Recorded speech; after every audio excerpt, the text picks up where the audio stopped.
Vatandaşlık işimizi davamlaştırıyoruz. Birinci sağa 2019 yıl 7. ayının 20. günü yaptığı şembe endiki mavzumunda Avrupa İttifakı Parlamenti Şangan memuriyetinin kanun özgertişleri emelden kaldırıp Şangan'da tezlik bilen demokratik saat edip verişini talep kıldı.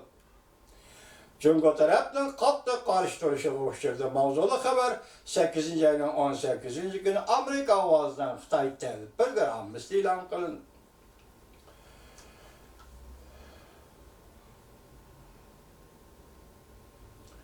Haber bundan başlandı. Avrupa İttifakı parlament azaları muddaanamı ortaya koyup Şangan memuriyetinin kaçkılla kanun özgertiş layihesi çekildirip demokratik saat başlaşını talep kıldı. Cumhur bunun katlık narazı oldu ve karıştı.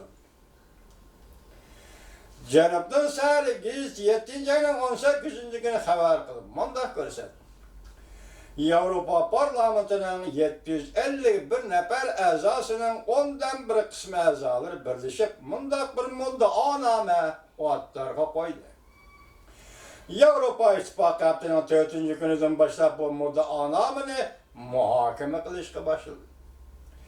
Bu layihaya asaslanan Avrupa İttifakı Şangan sakçılarını yeni kural yarak bilen teminleştiğimi toxtattı. Layihədə Cumhur Şanganın işləri ağırlaşdı deyib ayıplı. 1984 yılı imzalanan Cumhur Angliya Birleşme Bayanatıga əməl qilish müraciət qılındı.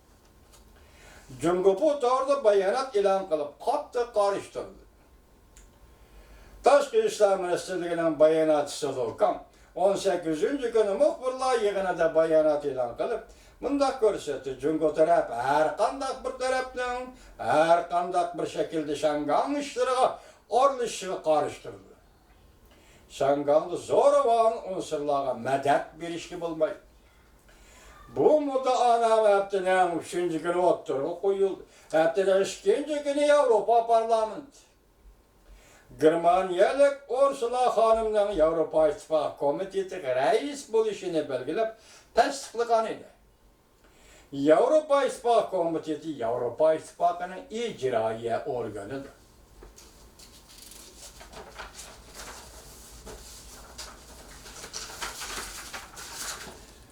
Layihədə bundaq görüşüldü. Cumhur hükümetinin birleşim bayanatı əməl qılıdığan mecburiyeti var. Angliya Cumhur Birleşme Bayanatıga əməl qılıdığan mecburiyeti var. Şangan'a özün bergen ali avtonomiya hukukunu hürmet kılış gerek. Eğer Avrupa Parlamenti haftanın 4. ki bu layihəni maqullasa, ondaqda parlament başlığı verilgen hukuka binaen Avrupa İttifakı Daimi Komitetiga tapşırışı gerek. Avrupa İttifakı Daimi Komiteti ve Avrupa İttifakı aza 28 devlet ve hükümetten teşkillengen. Oxşaşlı bu kanunları Şangan hükümeti ve Beijing hükümeti bu yollaydı. Cumhur Tashqi İşlər Ministerliği Şanganlı turistlik organının bayanatçısı mındaq dedi. Bu parlament azaları hak nahak ölçümü var mı yok? Akalli ahlak ve vicdan var mı yok? Negizde kanun bilen baş kuruş ilgisi var mı yok? Görenler. Cumhur muşu sualını Avrupa İttifakı koysam bu dünyanın nimi deyimiz, nimi de püşendirimize vermek vatandaşlık.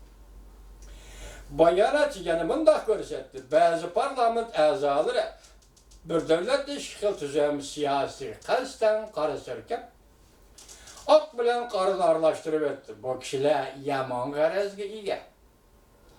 Cumhur taraf Avrupa Parlamenti'nin alakadar layihəsi muhakeme kılıştı ve ilgili sürüşünü tutuştu. Şangan işlerine ve Cumhur'un içki işlerine aralıştı. Tutuştu taraf. Ümit kılımız. Bayanatçı Lokan'ın pişkiri.